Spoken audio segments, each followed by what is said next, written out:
Kebahagiaan adalah sesuatu yang dikejar oleh setiap manusia, ya. Mencari kebahagiaan, ya, di dunia ini, terlebih lagi kebahagiaan di akhirat. Dan masing-masing berusaha mencari kebahagiaan dengan cara yang dia tempuh, ya. Kalau kita lihat kebanyakan manusia, mereka mengkaitkan kebahagiaan mereka dengan perkara dunia, ya. Sebagaimana kita ketahui, sebagian orang mengejar-ngejar popularitas karena dia menyangka kalau dia populer dia akan bahagia. Sebagian lagi mengejar-ngejar jabatan, dia menyangka kalau dia menjadi pejabat tertinggi maka dia akan paling bahagia. Sebagian lagi mengejar harta karena dia menyangka bahwasanya harta adalah sumber kebahagiaan.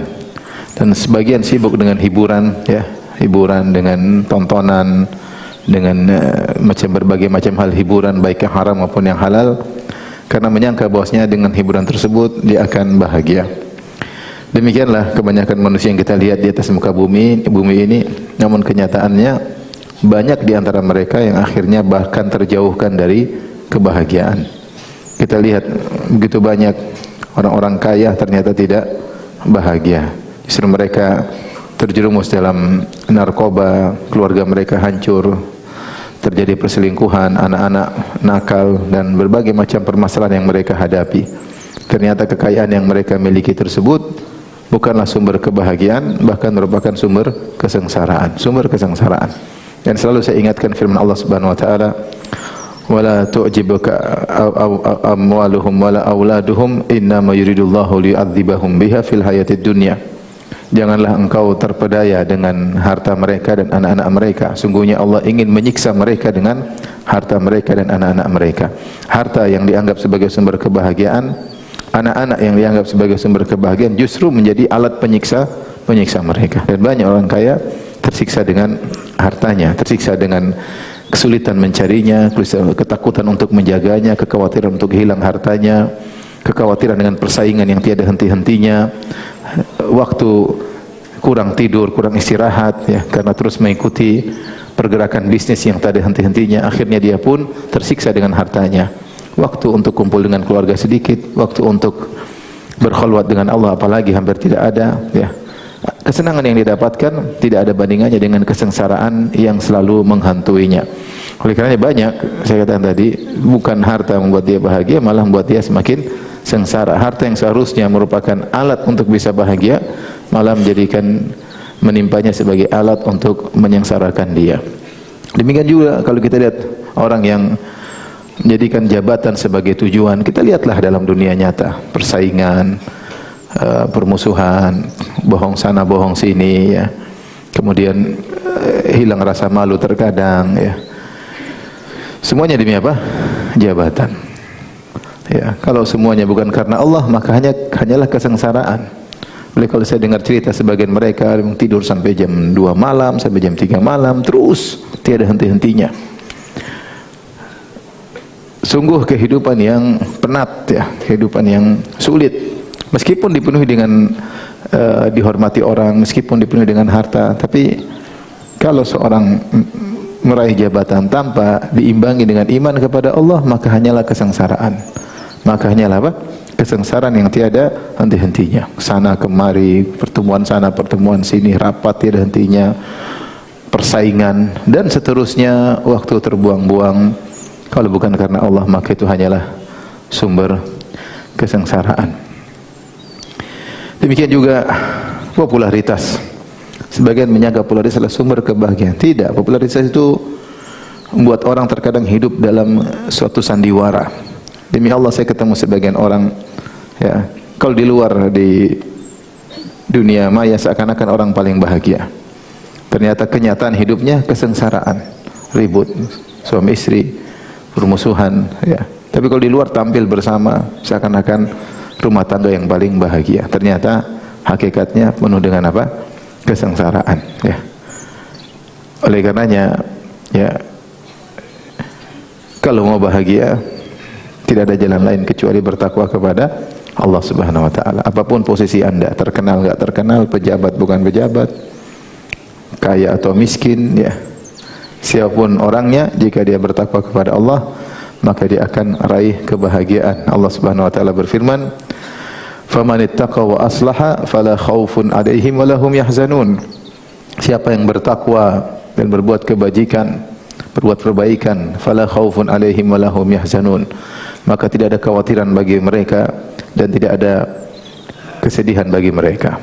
Allah berfirman, innal ladzina qalu rabbuna Allahu tsumma istaqamu fala khaufun 'alaihim wa lahum yahzanun. Sungguhnya orang yang berkata kami beriman kemudian mereka istiqamah, maka tidak ada ketakutan atas mereka dan tidak ada kesedihan yang mereka alami, ya. Tahir bin Ashur dalam tafsirnya Tahrir wa Tanwir menyebutkan ayat ini seperti ayat ini, fala khaufun 'alaihim wa lahum yahzanun. Dalam Al-Qur'an banyak seperti ini. Sungguhnya orang beriman bertakwa, orang begini, fala khaufun 'alaihim wa lahum yahzanun. Sungguhnya tidak ada kekhawatiran bagi mereka dan tidak ada kesedihan bagi mereka. Ini ayat memang kalau mau dikatakan secara pas terkait dengan ketika seorang akan meninggal dunia. Seorang beriman kalau akan meninggal dunia, maka tidak ada ketakutan dan tidak ada kekhawatiran. Itu tidak ada ketakutan akan apa yang akan dihadapi, kekhawatiran karena dia akan diberi kenikmatan di alam berikutnya, dan tidak ada kesedihan terkait apa yang dia tinggalkan. Anak istrinya tidak perlu dia sedih, semuanya sudah diurus oleh Allah Subhanahu wa taala. Sebagaimana firman Allah, innal ladzina qalu rabbuna Allahu tsumma istaqamu tatanazzalu alaihimul malaikatu alla takhafu wa la tahzanu wa abshiru bil jannati allati kuntum tu'adun. Sungguhnya orang yang berkata kami beriman, Rabb kami adalah Allah, kemudian mereka istiqamah, maka malaikat akan turun kepada mereka, berbondong malaikat turun kepada mereka. Yang berkata kepada malaikat berkata kepada mereka, Allah takhafu wa la tahzanu, janganlah kalian khawatir dan janganlah kalian bersedih. Wa abshiru bil jannati allati kuntum tu'adun, bergembiralah dengan surga yang telah dijanjikan kepada kalian. Ini terjadi kapan? Sakaratul maut. Dan itu adalah kondisi yang paling berat dihadapi oleh seorang. Seorang saya kalau sedang sakit dia was-was, khawatir. Ketika ada musibah dia khawatir, apalagi musibah terbesar, musibah kematian. Maka dia khawatir apa yang dia hadapi. Kehidupan berikutnya, di kehidupan baru dia enggak tahu bagaimana nasibnya. Apakah dia akan bahagia atau dia akan sengsara. Kemudian dia juga mikir tentang anak, istrinya, keluarganya, usahanya yang dia tinggalkan. Di saat itu, kondisi yang sangat genting tersebut, maka Allah turunkan malaikat untuk memberikan ketenangan. Allah takhafu wa la tahzanu. Jangan kalian khawatir tentang masa depan kalian, karena surga di depan kalian, dan jangan sedih dengan apa yang kalian tinggalkan. Ketika itu seorang mukmin akan rindu bertemu dengan Allah. Yang kata Nabi sallallahu alaihi wasallam, man ahabba liqa Allah, ahabballahu liqa'ahu. Siapa yang cinta ingin ketemu dengan Allah, Allah pun cinta ingin ketemu dengannya. Jadi ayat-ayat ini memang terkhususkan kepada kondisi sakaratul maut. Namun kata Tahir bin Ashur dalam kitabnya Tahrir wa Tanwir, ayat ini juga umum, mencakup dalam kehidupan dunia. Seorang kalau beriman dan bertakwa, dia akan mengalami kekhawatiran. Siapapun, Nabi pun mengalami kekhawatiran. Ada kesedihan, Nabi pun pernah menangis karena sedih. Tetapi kesimpulan kehidupannya, dia tidak khawatir. Kesimpulan kehidupannya, meskipun ada kesedihan, dia akan bisa menghadapinya. Tetap kebahagiaan akan hinggap dalam hatinya. Karena Allah mengatakan, faman ittaqa wa aslaha, siapa yang bertakwa dan buat perbaikan, fala khaufun 'alaihim wa lahum yahzanun. Tidak ada kekhawatiran bagi mereka dan tidak ada kesedihan bagi mereka. Maksudnya apa? Apapun yang mereka hadapi, kekhawatiran, ketakutan akan hilang, akan sirna dengan ketakwaan yang mereka miliki. Kesedihan yang mungkin menimpanya karena ini karena anu akan sirna dengan ketakwaan yang dia miliki, dan itu benar. Dan itu benar. Siapapun kalau dia beriman kepada Allah, mungkin ada kekhawatiran menimpa siapa saja, tapi akan sirna kekhawatiran tersebut. Ketika dia bertakwa, Allah akan berikan ketenangan. Mungkin dia sedih, ada sesuatu yang dihadapi, mungkin inilah masalah dunia. Kesedihan tersebut akan sirna dengan syarat dia bertakwa kepada Allah Subhanahu wa taala. Maka mau tidak mau, orang ingin bahagia tidak ada jalan lain kecuali bertakwa kepada Allah Subhanahu wa taala, kecuali dekat dengan Allah Subhanahu wa taala. Kenapa? Karena kebahagiaan ada di tangan Allah Subhanahu wa taala. Allah berikan kebahagiaan siapa yang Allah kehendaki, dan Allah cabut kebahagiaan dari siapa yang Allah kehendaki. Adapun mengkaitkan kebahagiaan dengan popularitas, dengan jabatan, dengan kekayaan, itu saja semuanya palsu. Palsu. Antum dikasih mata dan dikasih akal. Lihatlah bagaimana bisa dunia maya bisa lihat. Apakah mereka itu yang telah diberi popularitas, diberikan harta, diberikan kekayaan dan jabatan, apakah hidup bahagia? Belum tentu. Kadang kita melihat kesengsaraan di dalam wajah mereka. Mereka tersenyum, senyum terpaksa. Dalam raut wajahnya penuh dengan apa? Penderitaan, kesengsaraan. Yang tiada henti-hentinya, persaingan dan seterusnya tiada henti-hentinya. Antum alhamdulillah bisa ngaji, bisa baca Quran, bisa ngobrol sama istri, ngobrol sama anak, bisa jalan-jalan, alhamdulillah. Bisa puasa sunnah, bisa buka bareng, bisa sholat berjamaah. Nikmat luar biasa. Kebahagiaan yang dicari oleh banyak orang mereka tidak dapatkan. Mereka tidak dapatkan. Mereka mengejar kebahagiaan dalam harta, kebahagiaan semu. Sampai ada orang kaya ngomong sama orang yang sedang, kamu jangan seperti saya. Kamu jangan seperti apa? Saya. Kenapa? Dia waktunya habis. Waktunya habis. Untuk meraih kekayaan waktunya habis. Dan intinya rapat. Tiap hari tongkrongnya lihat saham naik turun. Pusing. Ngurusin anak buah, ngurusin ini, tagihan. Banyak. Nggak gampang. Kalau tidak disertai keimanan, itu harta buat dia tersiksa. Itu kekayaan buat dia tersiksa. Itu jabatan buat dia menderita. Itu popularitas bikin dia semakin apa? Tersiksa. Maka siapapun Anda, apapun kondisi Anda, kalau ingin bahagia tidak ada jalan lain. Bertakwa kepada Allah, bangun salat malam, pagi salat duha, baca Al-Quran, zikir pagi petang, jalani aktivitas dunia sebagaimana yang lain menjalani aktivitas dunia. Mau jadi pejabat jadi pejabat, mau jadi pegawai jadi pegawai, jadi bos, jadi supir jadi supir, jadi sales. Kebahagiaan adalah perkara yang bisa diraih oleh siapa saja. Tidak harus kaya, tidak harus terkenal, tidak harus, yang penting bertakwa kepada Allah Subhanahu wa taala ya. Inilah hakikat kebahagiaan yang mudah telah dijelaskan gamblang panjang lebar oleh Allah dalam Al-Qur'an.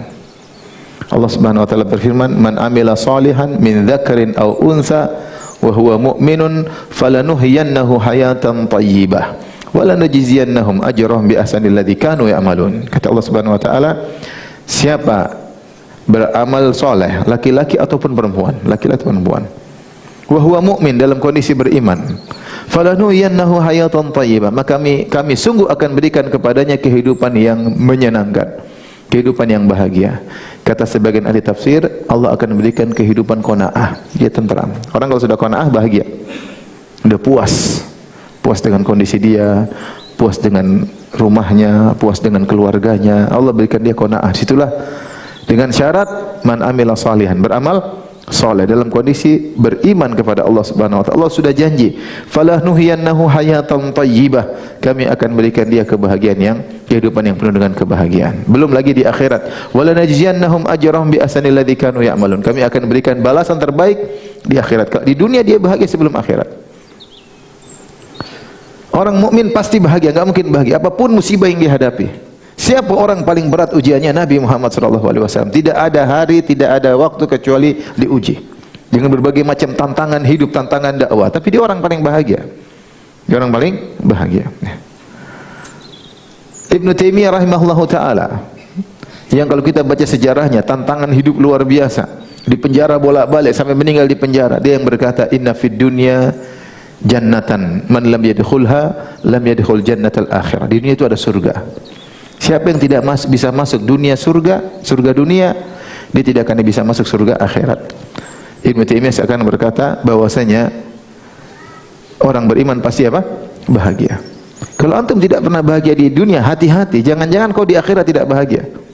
Kalau kau tidak bahagia di dunia, hati-hati, jangan kau tidak bahagia di akhirat. Bukan berarti bahagia itu enggak ada masalah, itu enggak benar.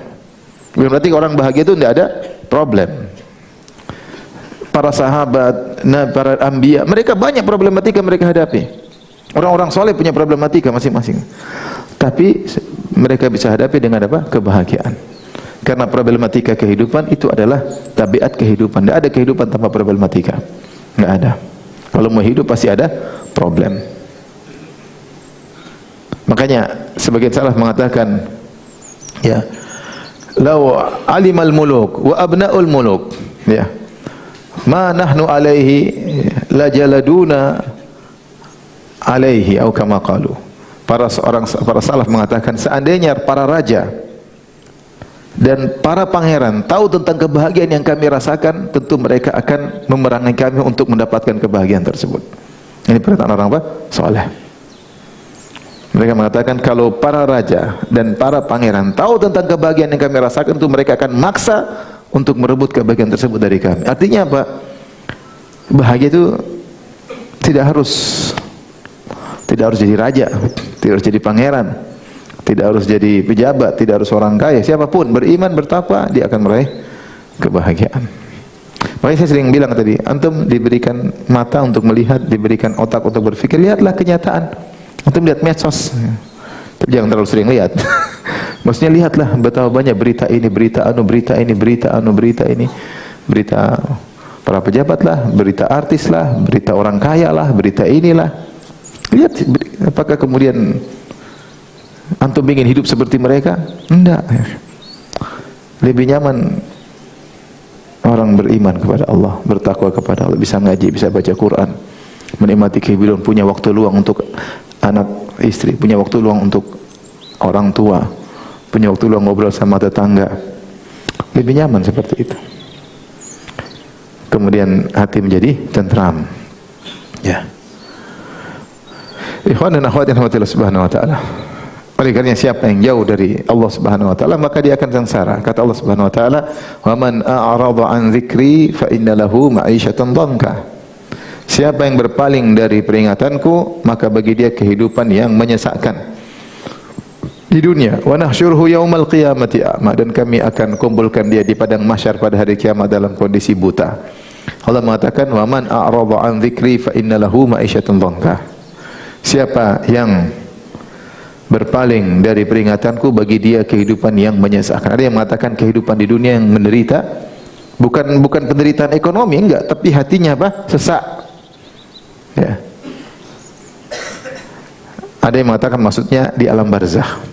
Tapi intinya orang yang berpaling dari peringatan Allah, dia akan sengsara. Ya. Ibnul Qayyim punya kata-kata yang indah. Dia mengatakan tidak mungkin kesedihan hilang dari hati seorang kecuali dengan ridho dengan keputusan Allah. Ya. Tidak mungkin. Tidak mungkin ada kegaringan dalam hati seorang kecuali dengan berkhulwat dengan Allah Subhanahu wa ta'ala. Antum kalau lagi sedih, udah antum sholat malam, baca doa, selesai. Antum menangis dalam sholat malam tersebut, justru kesedihan antum hilang. Tapi kalau antum misalnya sedih, kemudian nonton ini, nonton anu, hilang cuma sesaat, habis nonton, gelisah lagi. Yang memberikan kita kebahagiaan hanyalah siapa? Allah Subhanahu wa ta'ala. Ya. Ya.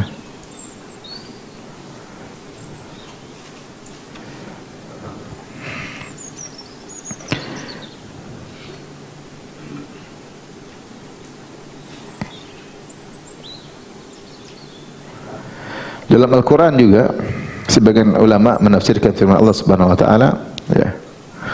Faman yuridillahu an yahdiyahu yashrah sadral Islam. Siapa yang Allah ingin beri hidayah kepadanya, maka Allah akan mudahkan hatinya menerima Islam. Wa man yurid an yudhillahu yaj'al sadrahu dayyiqan harajan ka'annama yas'adu fis sama'. Ya. Kata Allah Subhanahu wa ta'ala, dan siapa yang ingin Allah kehendaki kesesatannya, niscaya Allah menjadikan dadanya sesak lagi sempit, seakan-akan dia sedang mendaki ke langit, mendaki ke gunung. Orang kalau mendaki gunung, oksigen semakin berkurang, itu tidak? Hatinya semakin apa? Sesak. Orang lihat dari bawah, lihat seakan-akan dia lapangan terbuka, seakan-akan dia bebas merdeka, padahal semakin apa? Sesak. Itu gambaran, sebagian ulama mengatakan, itulah gambaran orang-orang kafir. Kalau orang yang lihat mereka, seakan nyaman hidupnya, ketawa ke TV, yang disko sana disko sini, kemudian joget sana joget sini, makan sana makan sini, tapi sungguhnya hati mereka apa? Sengsara. Mereka sengsara. Orang yang beriman, kita lihat dia mungkin sederhana, tapi dia beriman ke masjid, hatinya bahagia. Hatinya bahagia. Oleh karenanya tidak ada cara lain agar bahagia kecuali dengan bertakwa kepada Allah Subhanahu wa ta'ala. Tidak usah banyak teori untuk bisa bahagia, praktekan saja, ya. Praktekan, yang penting sholat 5 waktu, ada waktu zikir pagi petang, ada waktu baca Al-Quran, ada waktu sholat duha, ada waktu sholat malam, ikut pengajian, jalani ada kehidupan dunia, semua menjalankan. Ya. Hari ini alhamdulillah kau bisa makan sebagaimana mereka bisa makan. Kau bisa tidur sebagaimana mereka juga bisa tidur, ya. Bahkan kau bisa jadi tidur duluan daripada mereka. Engkau sudah tidur, mereka masih rapat. Kau bangun segar, mereka masih pusing, urusan belum selesai. Laporan keuangan belum apa? Selesai. Apa enak hidup seperti itu? Enggak enak. Enggak enak. Ya. Di dunia saja enggak enak, apalagi di akhirat.